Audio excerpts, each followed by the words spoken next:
le 4 janvier 1945, à 9 heures du matin. Le quartier général de la 3e armée américaine au Luxembourg est installé dans un château reconverti, mais l'air à l'intérieur est glacial.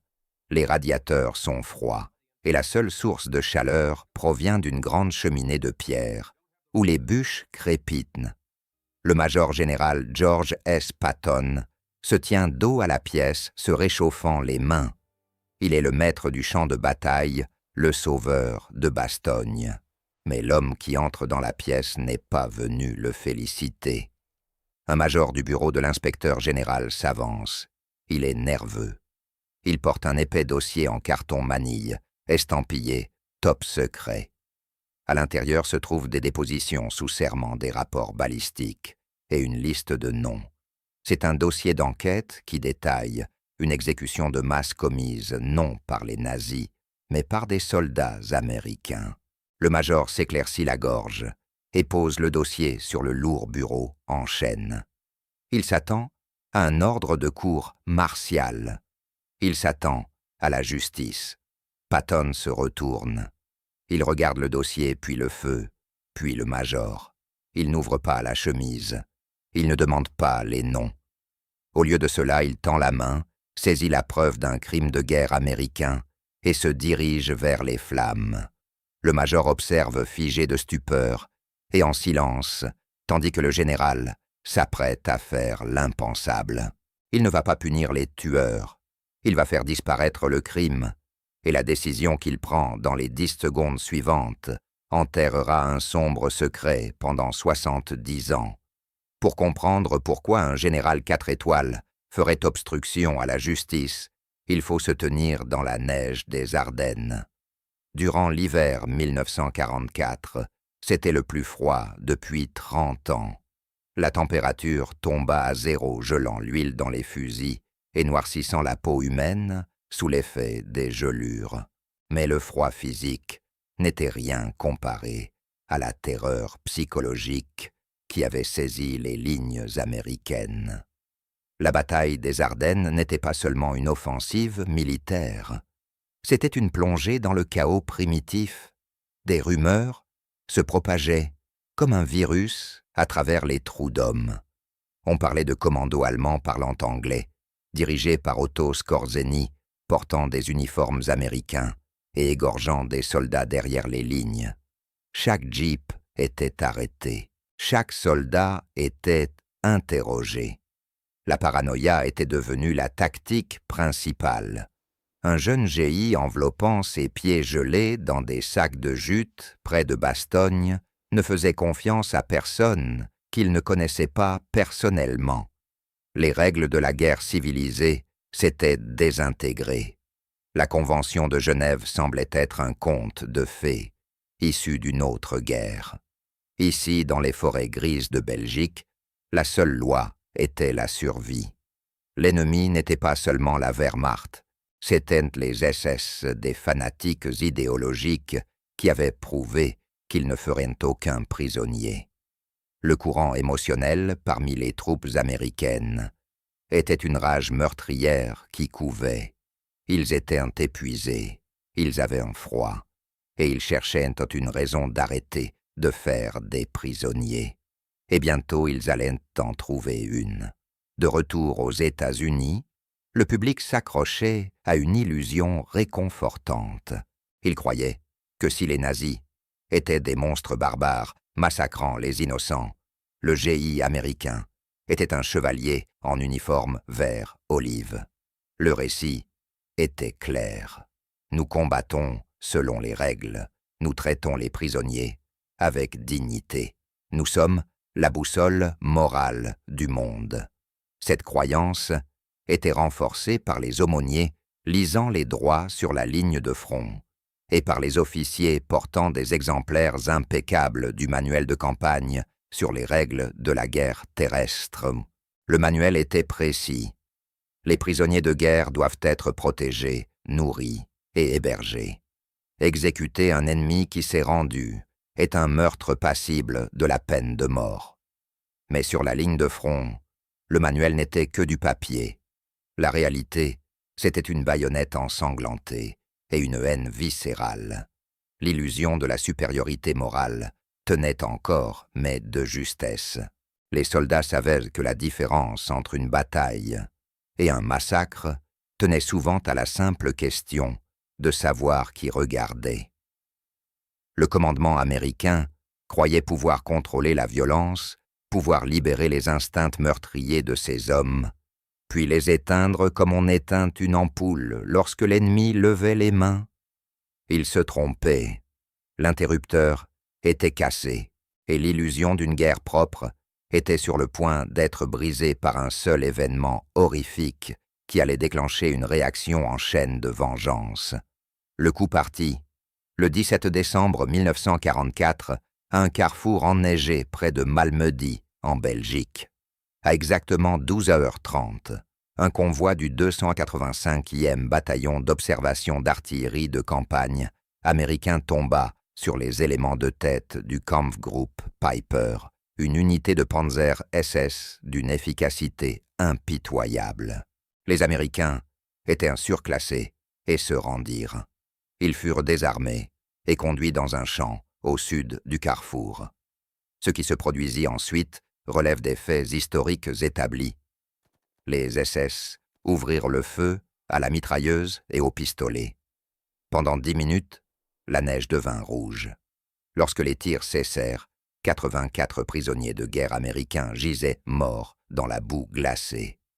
Certains furent tués sur le coup, d'autres furent approchés et abattus d'une balle dans la tête, à bout portant, alors qu'ils étaient blessés.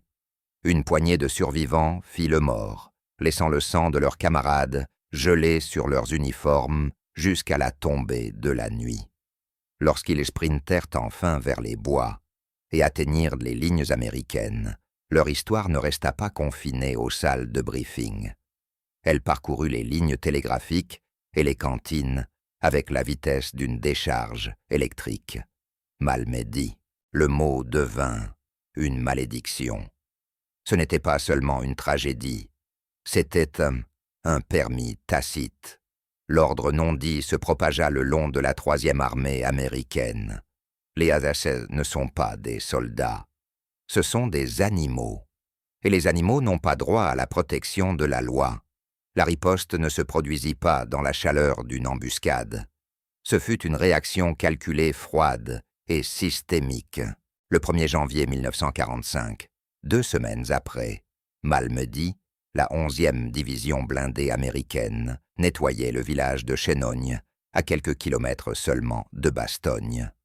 Les combats se déroulaient maison par maison, brutaux et intimes. Dans l'après-midi, les Américains avaient sécurisé le village et capturé un groupe de soldats allemands. Parmi les prisonniers se trouvaient environ 60 hommes de la Waffen-SS. Ils étaient facilement identifiables grâce à leurs pattes de colle à runes et à leur tenue de camouflage. Ils furent désarmés. On les fit marcher vers un champ enneigé derrière le village. Ce n'était pas un échange de tirs chaotiques. Un mitrailleur américain installa son trépied dans la boue. La bande de munitions fut engagée avec un soin méthodique. Les témoignages oculaires décrivent une scène qui reflétait Malmedy à l'envers. L'ordre fut donné. La mitrailleuse rugit. Les 60 prisonniers allemands furent fauchés par vagues. Ceux qui survécurent à la première rafale furent achevés au fusil. Ce fut une exécution de masse perpétrée par des garçons venus de l'Ohio, du Texas et de New York. Le massacre de Chenogne était accompli. La neige recouvrit les corps, mais elle ne pouvait dissimuler le fait qu'une unité américaine entière venait de commettre un crime de guerre, rivalisant avec les pires atrocités de l'ennemi. Le cycle de la vengeance avait accompli sa rotation complète. Les tueries cessèrent, mais la bureaucratie de l'armée continua d'avancer inexorablement. On ne peut pas cacher 60 cadavres éternellement. Des rumeurs atteignirent l'arrière. Le 2 janvier 1945, le bureau de l'inspecteur général lança une enquête officielle. Il ne s'agissait pas d'une simple vérification. C'était une enquête juridique complète. Les enquêteurs agirent rapidement. En 48 heures, ils avaient recueilli des dépositions sous serment de civils qui avaient observé la scène depuis leurs fenêtres. Ils disposaient également de témoignages d'autres officiers américains ayant vu les corps. Le dossier s'épaissit de preuves irréfutables. Il nommait l'unité la 11e division blindée. Il nommait les officiers responsables. Il détaillait les chefs d'accusation qui, en vertu des articles de la guerre, entraînaient une peine obligatoire, la mort par pendaison. L'enquête établit qu'il ne s'agissait pas de quelques soldats incontrôlés. Les implications remontaient toute la chaîne de commandement. Si l'affaire allait devant un tribunal, ce ne serait pas seulement une procédure judiciaire. Ce serait une catastrophe de propagande. Elle offrirait à Joseph Goebbels une arme pour rallier le peuple allemand. Les Américains sont les véritables assassins. Le dossier monta, échelon par échelon, cachet après cachet, jusqu'à atteindre la plus haute autorité du secteur. Il atterrit sur le bureau du commandant de la 3e armée le 4 janvier 1945. L'illusion de la supériorité morale était enfermée dans cette chemise, en carton manille, attendant d'être ouverte. La pièce de pierre au Luxembourg est silencieuse, à l'exception du crépitement des bûches dans la cheminée. Le major de l'inspecteur général observe le visage du général Patton, attendant l'explosion. Il s'attend à ce que Patton, cri exige l'arrestation des officiers, fasse respecter la discipline pour laquelle il est si célèbre. Patton saisit le dossier. Il en sent le poids. D'une voix dangereusement calme, il demande au major quelle est la nature des accusations. Le major répond « Le meurtre de prisonniers, mon général, la 11e blindée. » Patton hoche lentement la tête. Il s'avance vers la cheminée. La lueur orangée éclaire les profondes rides de son visage. Il jette un dernier regard au tampon, top secret. Puis il se tourne vers le major et prononce un verdict qui ne figurera jamais dans aucun code de loi. « Il n'y a pas de tireurs embusqués dans cette armée, » dit Patton, la voix grave comme du gravier. « Et je ne ferai pas poursuivre mes hommes pour avoir tué les fils de Pneumo qui ont massacré nos garçons. » D'un simple mouvement du poignet, il jette le dossier dans le feu. Le papier se recroqueville instantanément. Les pages sèchent, s'embrasent, brunissent, noircissent, puis se désagrègent en cendres. Les noms des tueurs, les témoignages des témoins, la justice pour les morts, tout disparaît dans la cheminée en un mince filet de fumée grise. Patton reste là regardant brûler le dossier défiant le major de prononcer un mot. Le major demeure figé. Il est une créature de règles et de règlements, et il vient d'assister au plus haut gradé de la pièce en train de commettre un crime. Le silence est assourdissant. Il n'y a ni cri ni débat. L'autorité du général est absolue. Le major comprend que s'il parle, sa carrière est terminée. S'il s'en va, le crime est enterré. Il salue. Le geste est raide, mécanique. Patton ne rend pas le salut immédiatement. Il observe encore les dernières braises du dossier se réduire en poussière. Le major se retourne et quitte la pièce en refermant doucement la lourde porte de chêne derrière lui. À l'intérieur, l'aide de camp de Patton se dirige vers le buffet pour se servir un verre. Sa main tremble légèrement lorsque le verre teinte contre la carafe. Il sait ce dont il vient d'être témoin. Il sait qu'au dehors, la guerre se mène au nom de la démocratie et de l'état de droit. Mais dans cette pièce, le droit a été suspendu.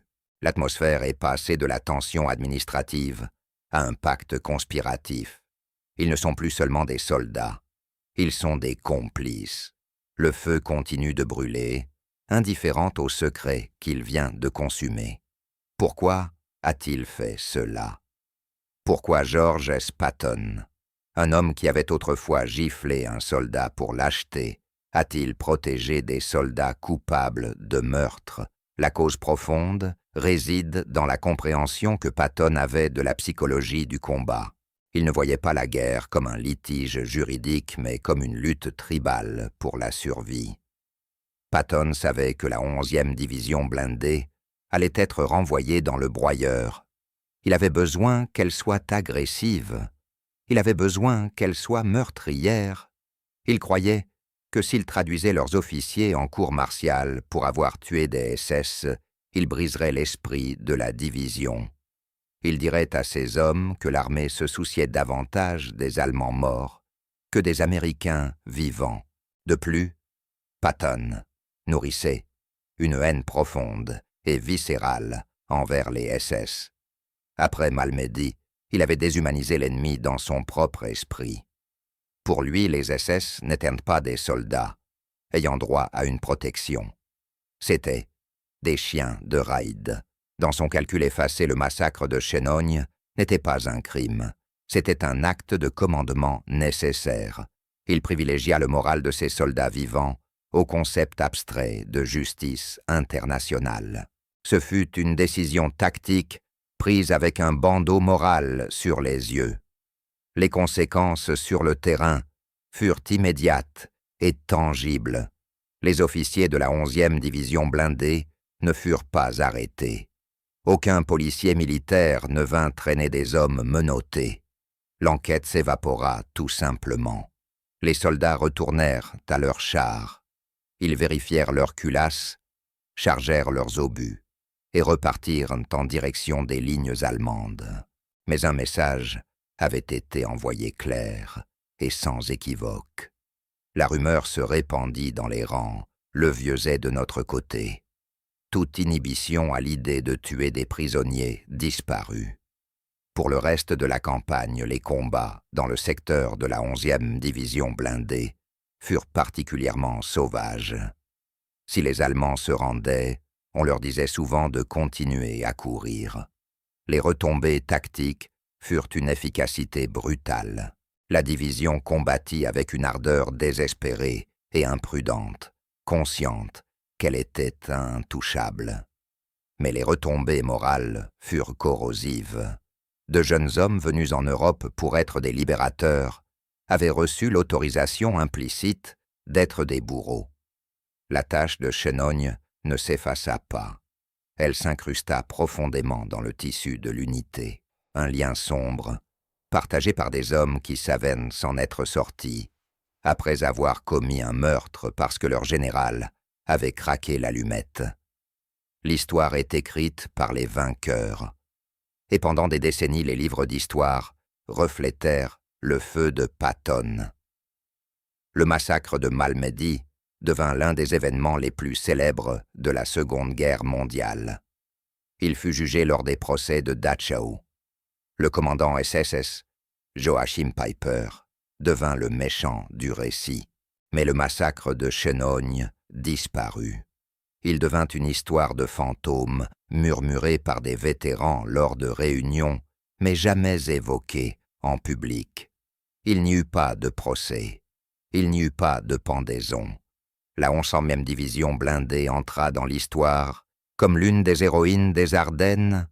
Son sombre secret resta enfoui dans les cendres de cette cheminée au Luxembourg. Cela établit un dangereux précédent de justice des vainqueurs. Cela prouva que les crimes de guerre ne sont poursuivis que lorsque l'on perd. Si l'on gagne, et si son général est suffisamment puissant, le meurtre devient une note de bas de page. Ce ne fut que des décennies plus tard, lorsque les archives classifiées furent enfin ouvertes, et que de vieux hommes commencèrent à parler, avant de mourir, que toute la vérité sur ce que Patton avait brûlé commença à émerger. Les conséquences stratégiques furent une tâche permanente sur l'héritage de la bonne guerre. Un rappel que la frontière entre héros et criminels est souvent tracée dans la cendre. Nous aimons nous souvenir de George S. Patton comme d'un chevalier en armure brillante, l'homme qui traversa la France à toute vitesse pour sauver le monde libre. Mais la vérité est plus complexe. Patton était un guerrier, et les guerriers ne sont pas des juges. Ce matin, glacé de janvier, il fit un choix entre la loi et ses hommes. Et il choisit ses hommes. Il sauva les soldats de la 11e division blindée de la corde du bourreau, mais il ne put les sauver de leurs souvenirs. Le feu dans son bureau détruisit le papier, mais il ne put brûler l'image de ces 60 hommes mourant dans la neige, hors de l'esprit de ceux qui avaient tiré. Lorsque nous regardons aujourd'hui les rangées de croix blanches dans les cimetières américains d'Europe, nous devons nous souvenir que la guerre n'est pas un combat propre entre le bien et le mal. C'est une descente dans la folie, où même les meilleurs hommes peuvent commettre les pires actes. Le feu de Patton n'a pas purifié la guerre. Il en a simplement caché le prix. Et parfois la vérité la plus difficile à accepter est que les héros que nous vénérons sont aussi ceux qui tiennent le briquet.